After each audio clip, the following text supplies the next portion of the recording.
nursing homes across the state were struggling with the coronavirus outbreaks. The National Guard moved in. Brighton Rehab in Beaver County was one of the first places they were assigned. The Guard facing a new challenge now, the war against coronavirus. And they were deployed right on the front lines. Channel 11's Michelle Chavez shows us how important their new mission has been. We've seen the COVID-19 pandemic take a toll on long-term care facilities in our region, and the National Guard has stepped in to help, but federal funding for that help could run out as early as next month. State officials giving an update today on how the National Guard has helped long-term care facilities in the state so far. The National Guard serve vital roles both on the front lines, providing health care support, and behind the scenes, preparing and distributing meals for residents, efficiently disinfecting surfaces, and labeling residents' personal belongings for safekeeping while the residents are temporarily moved around. These officials are asking for the renewal of Title 32, a call that needs to be made by the federal government. State officials say it would allow the National Guard to continue to serve in this capacity. Right now, the federal government pays for 75% of the costs, and the state pays for the other 25%. And coming up at 5, you'll hear from a National Guard member on the front lines about what he's seen at nursing homes in the state. Michelle Chavez for Channel 11 News. And continuing breaking news coverage, Pennsylvania just set another record for daily coronavirus increases. In the last 10 minutes, the state says there are 5,488 additional positive cases since yesterday. That is the highest daily increase of cases since we've been in the pandemic. And sadly, 49 more people have died. And according to the state, Allegheny County cases are soaring, 412 new cases since yesterday. Upsetting numbers. And we are waiting on a new report from the Allegheny County Health Department on coronavirus cases. Meantime, State Health Secretary Rachel Levine set to address the rise in COVID-19 cases this afternoon. Dr. Levine has been saying that they see no reason to implement a new shutdown order. Just yesterday, though, Ohio's governor threatened to shut down bars, restaurants, and gyms if cases there continue to rise. I understand the need for the shutdown, but I think it can be avoided if people would just wash their hands and wear masks. I'm okay with it. I don't agree with it. I think it's been extreme, and I think it's just instilling a lot of fear when I don't think we're meant to live like that. We are going to be streaming Dr. Levine's news conference at 1:30 on our WPXI News app, and you can also find reaction to it tonight on Channel 11 News starting at 5. Cases have been skyrocketing all across the country. We don't have today's national numbers yet, but the U.S. has seen new cases top 100,000 for 7 straight days. Our Jacqueline Fell spoke with a medical expert who says he is terrified by this phase of the pandemic. On Wednesday, the nation reported 140,000 new cases, the most in any day since the pandemic began. Nearly 62,000 infected Americans are currently in the hospital, a number the nation again has not experienced since April. From Maryland to Iowa, local officials have pleaded for tighter restrictions that might help slow the virus's accelerating spread. Health experts feared and warned cases and deaths would rise in the fall and into winter as cold weather forces people indoors where the virus spreads more easily. Experts also worry that pandemic fatigue has set in, leading people to let their guards down about wearing masks and social distancing. I'm just terrified. We are entering a very dark phase in this pandemic. The numbers are going up. Drug makers are urgently working on a vaccine, but experts say the country can't afford to wait, which is why doctors are urging action now to prevent the virus from spreading even faster. Reporting outside Washington, Jacqueline Fell, Channel 11 News. The Pennsylvania State Athletic Conference is canceling the rest of the fall sports season. The Board of Governors voted this week to cancel the rest of the season and the postseason. This includes football, cross-country, soccer, and volleyball, as many of the smaller universities in our area, like Clarion, IUP, and Slippery Rock. The league is expected to meet next week to discuss winter sports. No word yet on if the Steelers have made a decision on the reserved COVID list and if those players will be able to play on Sunday. 5 players are on that list, including Ben Roethlisberger. Tight end Vance McDonald tested positive for COVID. The Steelers are having to make some adjustments because of the intensive protocols. Most of their team meetings have been virtual and practices are underway with several precautions. The team says they're focused on beating the Bengals and remaining undefeated. So a lot cooler today. Temperatures a little more like November. Sure is. Meteorologist Jessica Faith has her forecast now at Severe Weather Center. We'll have it, Jess. Yeah, this is more like what we expect for this time of year. We have temperatures in the 40s for this midday, feeling like 47 degrees in Pittsburgh, 49 right at that 50-degree mark, very close there in Washington, 48 in Beaver. And today is noticeably cooler than the past few days, especially at the start of this week where we had temperatures in the 70s. Not today. We're going to keep it cool and quiet. Much of that moisture is well off to our east. We're going to stay quiet for the next few days. But coming up in about 15 minutes, I'm going to take a deeper dive in just how cool temperatures will be as we go throughout the rest of this week. New at noon, the district judge for Baldwin Brentwood was shocked when he found this. His office vandalized this morning. Someone sealed the door with adhesive and put a heavy-duty lock on the door. The judge says a message was left behind saying basically evictions are violence. Judge Ralph Kaiser says his office has worked hard to help people who are being evicted, and this is no way to handle hard times. I know what hard times are. And I treat people really good. My staff treats them good. To just have people doing this to law office, this is the court here in Baldwin Brentwood. This is the court. Frightens me. It frightens me.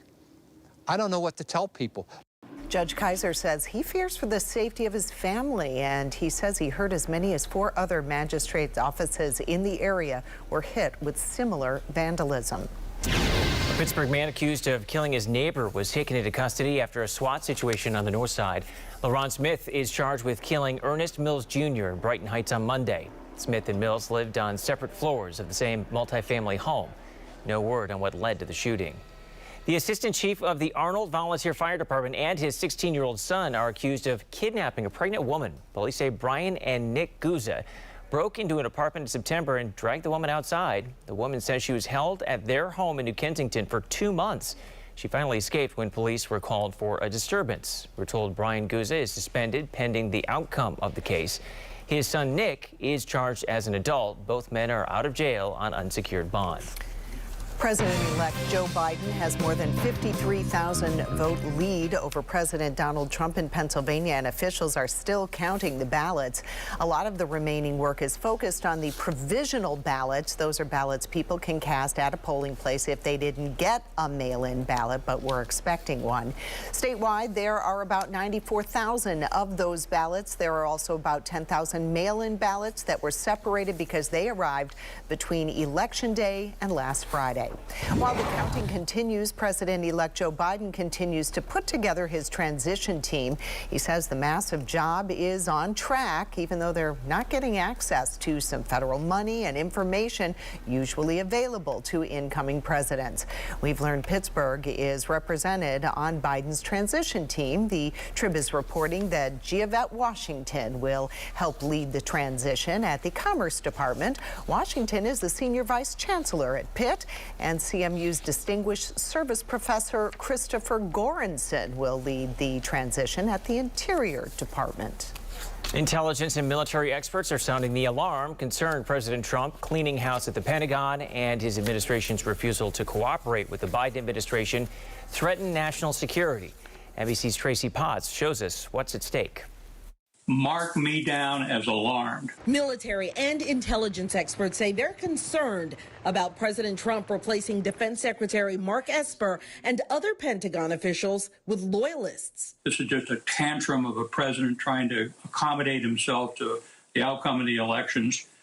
This is some crazy thinking going on inside that White House. We are in a risky situation right now. Are sowing discord. They're sowing division. They are doing Russia and Iran's work for them. On Capitol Hill, one Republican says he'll act to ensure President-elect Joe Biden starts getting confidential daily briefings. If that's not occurring by Friday, I will step in. The Trump campaign continues to pursue lawsuits and recounts. Georgia is reviewing every ballot by hand. This will help build confidence. Recounts typically only change a few hundred votes. Biden leads Georgia by 14,000. In Pennsylvania, the Trump team is challenging 10,000 ballots that arrived after Election Day. Biden is winning there by more than 50,000. Meantime, the president-elect is filling his administration, naming longtime aide Ron Klain as White House chief of staff and reportedly considering former rival Senator Bernie Sanders as labor secretary. Tracy Potts, NBC News. A local candidate has not conceded 5 days after the race was called. The Associated Press called the election for the 17th congressional district for Connor Lamb on Saturday. But his challenger, Sean Parnell, issued a statement saying there are more than 18,000 provisional and military ballots left to be counted, and says the fact that Allegheny County has been unable to wrap this process up quickly should not affect our timeline of waiting until all votes are counted. According to the state elections website, Lamb is up by more than 26,000 votes. Lamb declared victory the day after the election. This would be his second term. A loving mother shot and killed 7 years ago. Her family afraid her case will go cold. Why they believe there hasn't been an arrest. We have, around 30 patients in the hospital at this point. 4 of them died from COVID-19 this past weekend. Why? This local doctor says now is not the time to let your guard down. We are much cooler today, but are the cooler temperatures here to stay? Coming up, I'm taking a closer look at temperatures and we'll let you know what to expect. I think people are going to really get into it this year. Lights, wreaths, even trees starting to pop up around Pittsburgh to bring a little cheer, and we need it. How the early start to the holiday season is helping local businesses.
We saw it with Halloween, we're seeing it with Thanksgiving, and I know Christmas is going to be big.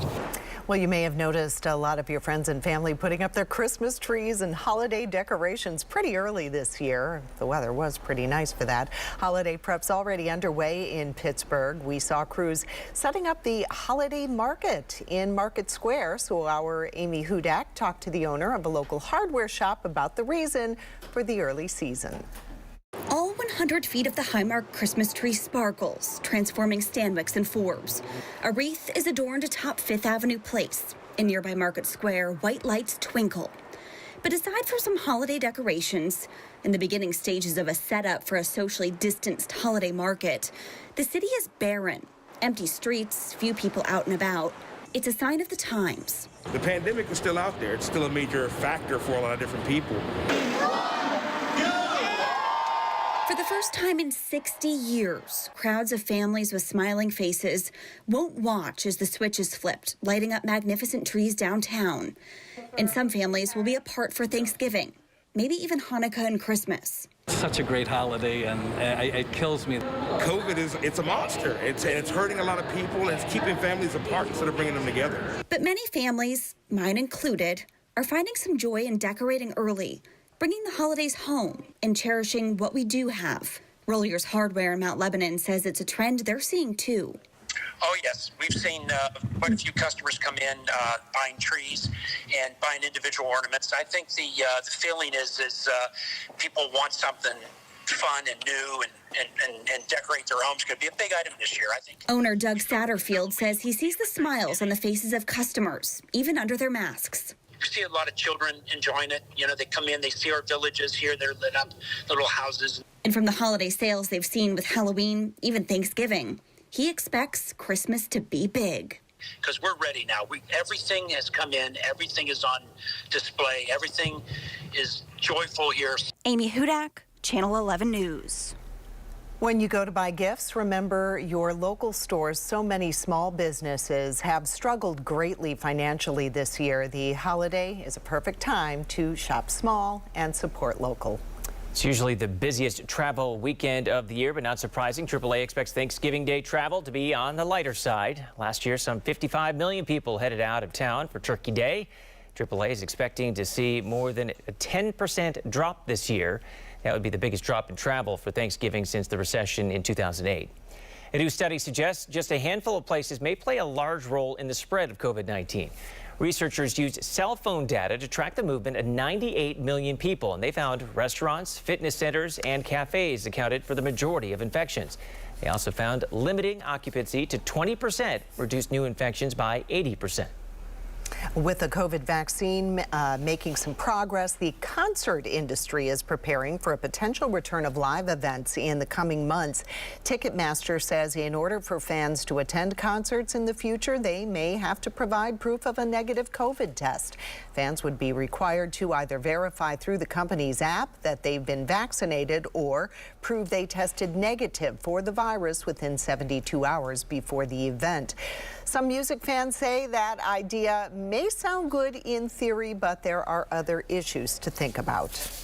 I miss it too, but I really implore people to, just because you can do something doesn't mean you should do it. If other safety procedures were put in place, like making sure that within the environment they had the separation like they're doing with chairs and things like that, and 6 feet, I think that would be more appropriate. The plan is still being ironed out. Ticketmaster said fans shouldn't worry about their personal health information being permanently stored or shared. Macy's is holding a holiday hiring event today, and you don't have to leave your home to apply. Phone interviews will be conducted through 7 tonight. Anyone interested should submit their applications on Macy's website. We're learning more about the plan by Highmark Health to renovate its headquarters in downtown Pittsburgh. According to the Pittsburgh Business Times, the company presented its $20 million proposal to the Pittsburgh Planning Commission. The makeover includes renovating the entrance and turning the arcade shops into restaurant space with outdoor dining. Your severe winter Team 11 forecast. Well, we're on the backside of that cold front that gave us much cooler air, getting back to more seasonal conditions for today. 47 in Pittsburgh, and we're having a mix of sun and clouds. Really looking good as we look outside. Live perspective here in Pittsburgh. A northerly flow coming in at about 6 miles per hour, so not bad. Temperatures really looking back to normal for this midday hour. We're at 46 in Butler, 45 in Greensburg, 49 there in Washington. If you're going to take the pups out, make sure to have your jackets on. Temperatures will get into the low to mid 50s, rather 54 degrees. Good bit of sunshine as we head later into the afternoon hours. We're going to continue to clear out that cloud cover. Today is going to be a big day of clearing, not having to worry about any moisture for today. The rain is gone. You could pack your umbrellas away for the next few days before showers return. More on that in just a moment. But tonight's going to be a cool night. Maybe have your heaters running, especially if you leave first thing in the morning, heading out and about maybe around sunrise. Maybe have your thicker jackets on. We are projecting 30s. Could be as cool as 32 degrees in Butler. Pittsburgh heads up 36 degrees, 33 degrees for Washington. Those farther toward the south like Morgantown could be at 40 degrees. Overall, a very cool start to the day. Still staying around the lower 40s, even around 9 o'clock tomorrow. Tomorrow's going to be a really nice day overall. If you want to let the kiddos out on the playground, let them outside, get some fresh air, make sure that they have their jackets on tomorrow, even during the afternoon hours. In the 50s, again, typical for this time of year, but still on the cooler side. Get a bit of sunshine, though, as we head into the afternoon as well. We're going to hold on to those nice, quiet and calm conditions through the rest of this work week, heading into the first half of the weekend. And then we have another system pushing through our area, giving us numerous showers. In the next few days, you may actually watch this bar go all the way up to widespread. Continue to check in with Severe Weather Team 11. And coming up in the next half hour, I will show you the latest storm tracker and show you hour by hour when we expect the rain to move in and where we could even maybe see a few flurries. Again, more on that and coming up in the next half hour. But there is that front going to push through, delivering some much cooler air after it first delivers some showers. But we have another front expected to move through that will actually drop us below average as we head into the beginning of the new work week. Here's your 5-day forecast, keeping it quiet in the 50s for the next few days. We have a weak front to move through tomorrow, but still dropping us low enough to be below freezing for Saturday morning, going into Saturday afternoon, only getting around 50 degrees. So a very cool day, but still a quiet day. If you're going to be out and about, again, remember to bundle up. Getting into the 60s for Sunday, but rain chances come back in a pretty big way. And then there's that cooler air. Look at how temperatures drop from Sunday to Monday. We go from the 60s all the way down into the low to mid 40s. All right, thank you. The big discovery scientists made about the murder hornet and what goes on in those giant hives. And 6 weeks until Christmas. In the past, that was plenty of time to ship your gifts, but everything has changed this year. The shipping deadline is coming up next.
Okay, this is a shocker. Christmas is 6 weeks away. Seriously? We're just talking about this. Yeah, I know. Plenty of time to get your holiday delivery, right? Well, not this year. As NBC's Jolene Kent tells us, you need to pay close attention now to those shipping deadlines.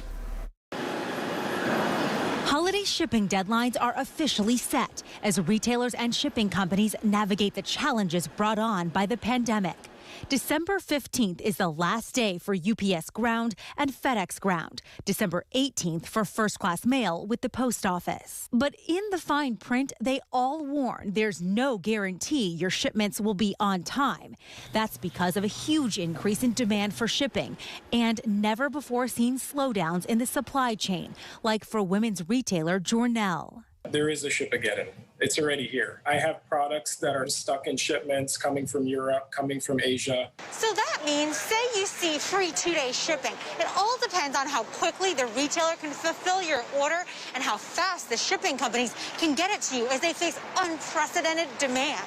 What's your advice to customers this year? If there's something that you want, get it now. These first 2 to 3 weeks before Black Friday, we haven't even had bad or inclement weather yet, so imagine how that can cause even more ruckus. A reminder to beat the deadlines.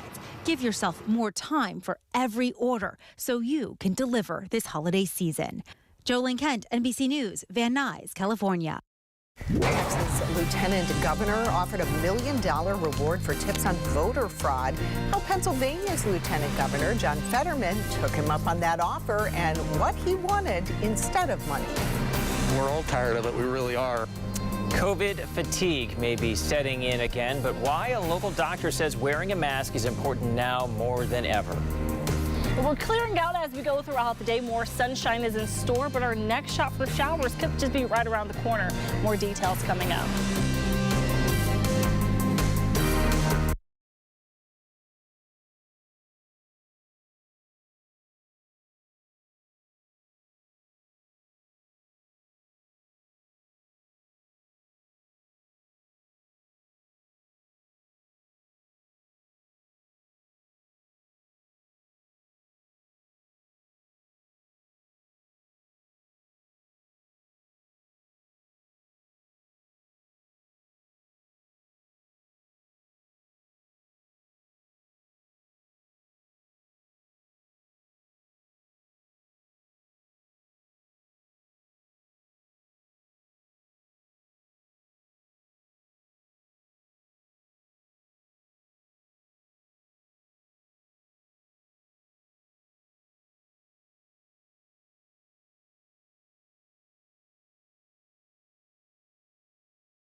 Continuing breaking news coverage for the second day in a row, Allegheny County sets a single-day coronavirus case count record. 412 new cases reported in the county just since yesterday. There were also 3 additional deaths. All 3 patients had lived in long-term care facilities. The state says there are 5,488 additional positive cases since yesterday. That is also the highest daily increase of cases since the pandemic began. And hospital stays for COVID-19 are going up. There are 30 patients at Butler Memorial Hospital right now. 4 people died there just this past weekend. Channel 11's Amy Marcinkowitz spoke to a local doctor about what we all have to do to stay safe. Butler Health System's no different from any other hospital. They are seeing an increase in COVID hospitalizations. In fact, over the weekend, they had 4 COVID deaths. Doctors have a message to this community. Yeah, I get it. We're all tired of it. We really are. But, you know, if you were to go into that hospital now and witness what's going on, the staff is so dedicated to the care of these individuals. And so, you know, the loss of any life is taken very hard by them. Dr. Elliott Smith has walked the halls of the intensive care unit here at Butler Health System in Butler County, treating the sickest of the sick. This week, COVID cases spiking, numbers jumping significantly, the highest since the beginning of the pandemic. Yeah, the hospital's picking up in volumes. We're seeing, you know, patients presenting pretty sick. We have, you know, around 30 patients in the hospital at this point, half a dozen in intensive care, several of them on ventilators. They are not at max capacity, but they are treating more than 24 patients, 8+ months of COVID. He and the staff remain dedicated, but he stresses it will take everyone doing their part to stop the spread. The message is stay safe, you know, masking at all time, that's social distancing. It's the same message we've been saying consistently. I know people are tired of hearing it, but it's so important. With Thanksgiving right around the corner, doctors are urging folks not to have big family get-togethers. In Butler, Amy Marcinkowitz, Channel 11 News. 2,500 nurses in Pennsylvania say they are ready to walk off the job. The nurses at 4 hospitals in the Philadelphia area issued a 10-day intent to strike notice. The union says the biggest problem is they're stretched too thin. They need more staffing on the hospital floor. They say it's been a problem since before the pandemic, but COVID has made it worse. Some hospitals are putting together backup plans so patient care is not interrupted. For the second time, Tropical Storm Eta has made landfall in Florida. The storm struck this morning near Tampa. It's the 4th time the storm has made landfall and the 2nd strike on Florida. NBC's Sam Brock is in St. Petersburg with what's happening now. For the 2nd time this week, Tropical Storm Eta made landfall in Florida, first in the Florida Keys, now about 100 miles north of where I'm standing in St. Pete in Cedar Key. That happened in the 4 o'clock hour overnight. We are just seeing, among other effects here, a lot of rain, storm surge, wind. It's died down a bit now, but St. Petersburg received 5.1 inches of rain so far. That is more than 3 times what this area would normally see in the month of November. So rainfall big. That is also true in Tampa and Sarasota as well. Looking forward right now, Eta is not done yet. Moisture associated with this storm is now pushing east. Georgia, the Carolinas, Virginia are all at risk for dangerous flooding today. We are reminded of just how serious after a man died in Florida in Bradenton Beach. He was electrocuted inside of his own home that was flooded after he touched an appliance. As far as just the record-breaking nature of what's going on right now, 29 storms named this season, maybe 30 if we get Iota later this week. And there are 3,600 miles of coastline between Texas and Maine. All of them had been touched by storm activity except for 200 miles in Florida. That gap has now been filled. In St. Petersburg, Sam Brock, NBC News. It's a terrible situation down there. Back here in Western PA, cooler temperatures are back, feeling more like November again. Yes, it is, darn it. Meteorologist Jessica Faith back with a look at the day ahead for us in Severe Weather Center 11. And we're also back to quiet conditions. We're going to continue to see clearing across the area from the west toward the east. So as we look farther toward the east, we see, of course, more cloud cover and even rain. No rain expected for today and for the upcoming days as we go throughout the rest of this week. But rain chances are around the corner as we look toward the weekend. But for today, your running forecast, if you're about to hit the pavement, you are good to go. Just have a jacket on. Temperatures will be in the 50s, around 54 degrees for the high today. So again, nice, good bit of sunshine as we go throughout the rest of the day. Temperatures pretty close to average, really where we should be for this time of year in November, but changes are on the way. Again, rain chances and another blast of much cooler air. More of that coming up in about 15 minutes. The city of Pittsburgh is putting aside more than $1.8 million to fix landslides around Riverview Park. First officials say they're going to work on the hillside near the park's chapel shelter and a collapsing part of Riverview Avenue. They say they want to make sure people can enjoy the park again. The Republican Lieutenant Governor of Texas is offering a reward of up to $1 million for people who report voter fraud. But he probably wasn't expecting this response. Pennsylvania Lieutenant Governor John Fetterman sent a tweet saying a man in 44 Pennsylvania tried to have his dead mother vote for President Trump, and Fetterman then said that he wanted his reward in Sheetz gift cards. Here are the facts on that case. Police say Robert Lynn of 44 Luzerne County filled out an absentee ballot application for his mother, who died in 2015. Lynn is a registered Republican. However, it is not clear which candidate he wanted his dead mother to vote for. This is the first voter fraud arrest in Luzerne County in 30 years. Facebook is telling advertisers its post-election ban on political ads is expected to continue for another month. The goal is to prevent confusion or abuse on its platform. In October, the social media company announced plans to stop running political ads in the U.S. after the polls closed on November 3rd to prevent misinformation and fake election results. A nonprofit will run 2 shelters for homeless people in Allegheny County this winter. Pittsburgh Mercy will open the shelters this Sunday. The men's shelter will be at Smithfield United Church of Christ downtown. The women's shelter will be at Shepherd's Heart Fellowship and Veterans Home in the city's uptown neighborhood. Both of the shelters will be open from 7 p.m. to 7 a.m. 7 days a week, and both shelters will be following COVID-19 guidance and safety protocols. Scammers are using fears about the pandemic to steal from U.S. veterans. How to spot the scam. But first, the big discovery science has made about the murder hornets and what goes on inside their giant hives.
We're getting a look inside the first murder hornet nest that was found in the United States. Researchers in Washington state took the tree to a storage area. They pumped it full of carbon dioxide to make it too cold for hornets to fly. researchers found, this is really scary, 76 queens that were still alive. If that nest was not found as soon as it was, because there were more queens in there, there could be 200 more nests by now. Should there be an active beehive attack, our chances are very good for finding another one. And certainly as people start going out hunting, they may stumble into one and let us know about it. Scientists are worried about the hornet's effect on honeybees. A few murder hornets can kill tens of thousands of bees in just a few hours. A commonly used hair loss medication may increase the risk of suicide in some young men over the past decade. There have been concerns about the psychological effects of finasteride, sold as Proscar, Propecia, and others. A new analysis of the World Health Organization's database confirms there were higher rates of depression, anxiety, and suicide among men under 45 taking it for hair loss. There was no such link among older men who were taking the same drug for enlarged prostate glands. A police pursuit in California covered more than 130 miles before the driver was taken into custody. This silver SUV sped away on freeways and through neighborhoods, clocking in at more than 100 miles per hour in some locations. The driver finally stopped, and video from above shows what appears to be 2 car seats, possibly carrying children, being removed from the SUV before the driver makes a run for it. After a brief foot chase, officers tackled the driver, and that driver was wanted for an expired registration. A loving mother shot and killed 7 years ago. Her family now afraid her case will go cold. Why they believe there's been no arrest. We're dry today, but up next, I'm tracking our next shot for showers and our next shot for much cooler air.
Whatever your justice may be, your justice will be served in him. He will have to answer to you.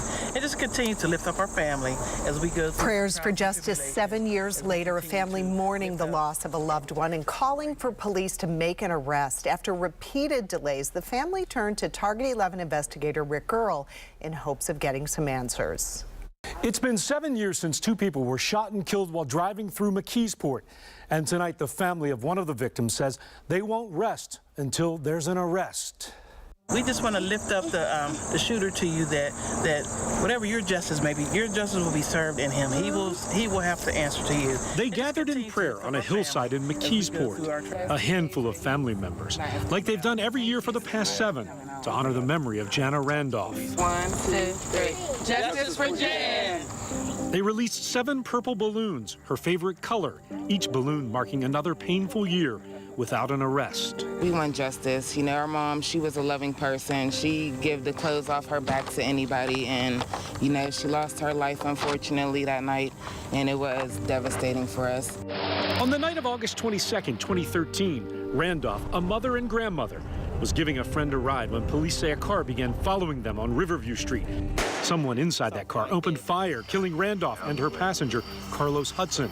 Police received a report of shots fired and discovered Randolph's car over the hillside.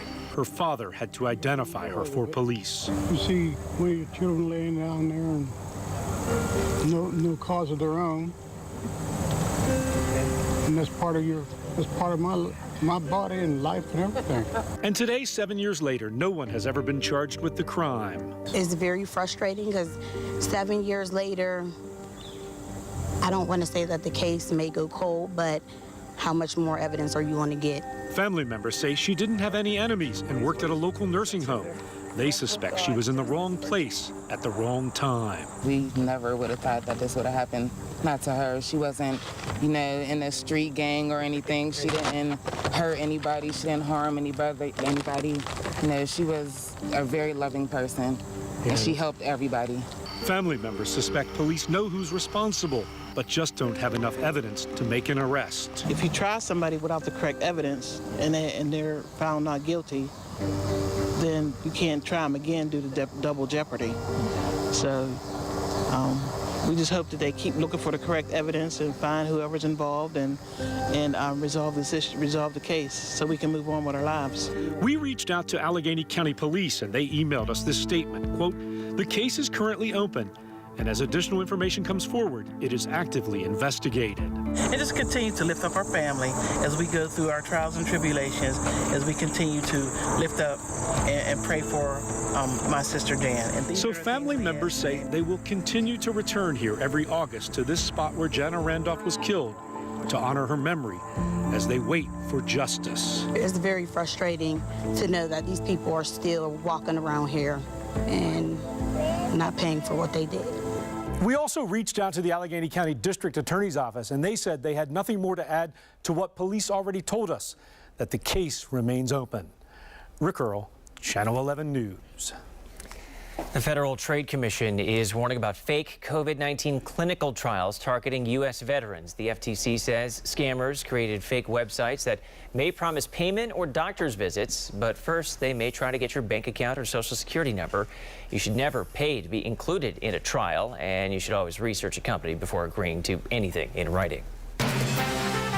Your severe winter Team 11 forecast. We are clearing, quiet, and calm this midday, and many of us seeing doses of sunshine off toward the east. Still have some clearing to do, but overall today is going to be a really nice day. Here's a live perspective outside right now in Pittsburgh. We see the sunshine coming in. You can even see it coming onto the buildings there, and we're going to keep the good sunshine and quiet conditions for today. And as we go throughout the rest of this week, heading into the weekend, still staying quiet, mix of sun and clouds. More sunshine though on Friday, but we do have rain chances coming back on Sunday. So second half of the weekend, we're looking quite soggy. So if you want to wash your car, I suggest go ahead and do it today. You have just a few more days to get that done before our next system brings us a better chance for showers and some much cooler air coming in behind it. This is Sunday. We're getting a good dose of wet weather right now, saying numerous showers, but could increase that to widespread. And you'll see that as we look at Storm Tracker as well. So this is first thing in the morning, looking at Storm Tracker. Some showers already starting to push into our area. could have some quiet spots, but if you're headed outside and you see dry conditions, don't let that fool you. We will have rain chances increasing as we go throughout the day. As a matter of fact, throughout the morning hours, here's later in the morning around 9 o'clock, more rain starting to fill up our landscape by this time. Even as we head into the early afternoon, some could be getting heavier downpours by this time. And as we go throughout the evening hours, we'll decrease in coverage, but most of our daylight hours will be filled with a pretty hefty rain chance. So if you're headed out during the nighttime hours for whatever reason, we're looking better around 11 o'clock. A lot of us are in bed getting ready for the start of the new work week on Monday. We're going to hear a decrease in the pitter-patter raindrops as we go throughout the nighttime hours. And first thing in the morning on Monday morning, looking dry and clear for most. Some models are indicating, though, a potential for some wintry precipitation. So some of that moisture off toward the north could dip down. Most of this could possibly be north of Pittsburgh. We're still fine-tuning the details of this forecast. We're about 4 days away, so continue to check in with Severe Weather Team 11 for the latest on any wintry precipitation that we could get behind that cold front, especially with that much cooler air coming in behind it. But for the most part, we're looking at maybe a ½ inch to an inch of rain north of Pittsburgh, farther toward the south, maybe less than a ½ inch of rain. And at least we have some days to get some things done outside, including today, decreasing clouds like I showed you. Temperatures in the 50s, keeping in the 50s and keeping it quiet into the first half of the weekend, actually into the 60s on Sunday, but you're not going to want to be outside again. That's the hefty rain chance day. You could see some flurries first thing in the morning on Monday, and temperatures take a pretty big drop from the 60s down into the 40s at 44 degrees for Monday. 5 Steelers on the COVID-19 reserve list this week. Now the NFL is considering its options if games have to be canceled, what the playoffs could look like. First, though, here's local Steals and Deals Lisa Robertson. Thank you so much, guys. And I have something you're absolutely going to love. So one of the things that I have to wear pretty much all the time is readers. And I find it frustrating because here's the problem. I need to look at the boss and I need to see my paperwork. But I don't want to go here. Now I have this patent pending design just like this. This is a great idea called Bunny Eyes, and it was actually created by 2 sisters, Stacy and Jenny, and they named it after their late mom, Bunny, which I think is so sweet. And they designed these hinges that go like this. So now I don't have to constantly take my glasses on and off. I can put my glasses on, tilt them down, I can look at you, I can do what I need, everything's good, right? Or I do this, I'll put them this way and put them down. Oh, I just need to grab something? Oh, yeah. Okay, all good, right? You can have one side up and one side down because you're gonna lay down for a nap, no problem. By the way, these are great for men and women, and these are the ones that you've seen the celebrities wearing, like Ray J, right? You're going, hey, how do those celebrities look so great in their readers? Because they're wearing really good-looking readers. And they each come in this fabulous little pouch. So if you're tired of fighting with your readers, make sure and get something that is patent pending and nobody else has it, and that's in the Bunny Eyes. By the way, right now on localsteals.com, these are 25% off, so it's a great time to stock up and make your life a whole lot easier. Thank you.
The NFL may expand the playoff field if regular season games are not played due to the pandemic. Earlier this week, the NFL unanimously approved a plan that would expand the playoff field from 14 to 16 teams if meaningful games can't be played.